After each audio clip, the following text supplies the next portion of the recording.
दशम श्रेणीर प्रिय छात्र छात्रीरा आज के तुम्हादेर जीवन विज्ञानेर जे द्वितीय अध्याय रयेछे सेई द्वितीय अध्याये एतदिन आमरा आलोचना करलाम जे माइटोसिस कोष विभाजन से माइटोसिस कोष विभाजन अ্যামাইটোসিস कोष विभाजन एवं मियोसिस कोष विभाजन এই तीन प्रकार जे कोष विभाजन रयेछे सेई तीन प्रकार कोष विभाजन अलरेडी आमरा आलोचना करे फेलेछि।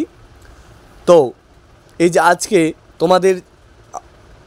তোমাদের জন্য আলোচনা করছি মাইটোসিস কোষ বিভাজনের যে গুরুত্ব, what is the importance of mitosis cell division, সেটা নিয়ে আজকে একটু আলোচনা করছি।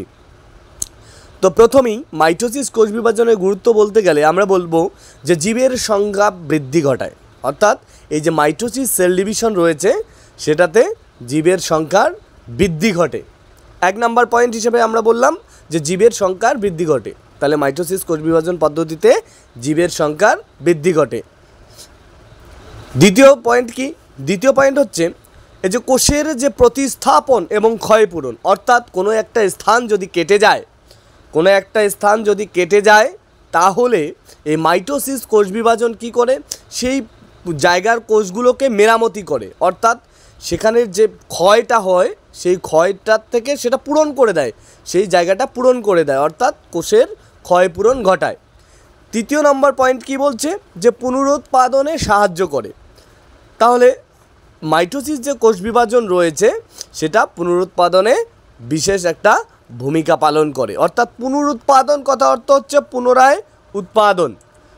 পুনরুৎপাদন কথা অর্থ কি? পুনরায় উৎপাদন। ওকে, এবার 4 নম্বর পয়েন্ট বলছে যে অযৌন জনন সম্পন্ন করা। এই যে অযৌন জনন, অ্যাসেক্সুয়াল রিপ্রোডাকশন, সেই অ্যাসেক্সুয়াল রিপ্রোডাকশন এই মাইটোসিস কোষ বিভাজনের মাধ্যমে ঘটে থাকে।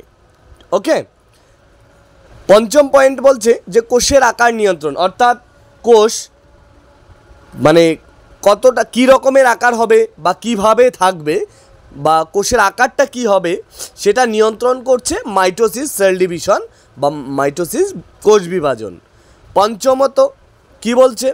ষষ্ঠমত কি বলছে, ষষ্ঠত যে নিউক্লিওপ্লাজমিক অনুপাত ঠিক রাখা, অর্থাৎ নিউক্লিওপ্লাজমের যে রেশিও অর্থাৎ অনুপাত, সেই অনুপাতটাকে ঠিক করে রাখা। তো প্রিয় ছাত্রছাত্রীরা, তোমাদের এই মাইটোসিস কোষ বিভাজনের গুরুত্ব তোমরা যদি পরীক্ষায় 5 বা 6টি পয়েন্ট দিয়ে দাও তোমরা ফুল মার্কস পেয়ে যাবে। আশা করি তোমরা বুঝেছো এবং তোমরা এটাই পরীক্ষায় লিখবে। Thank you.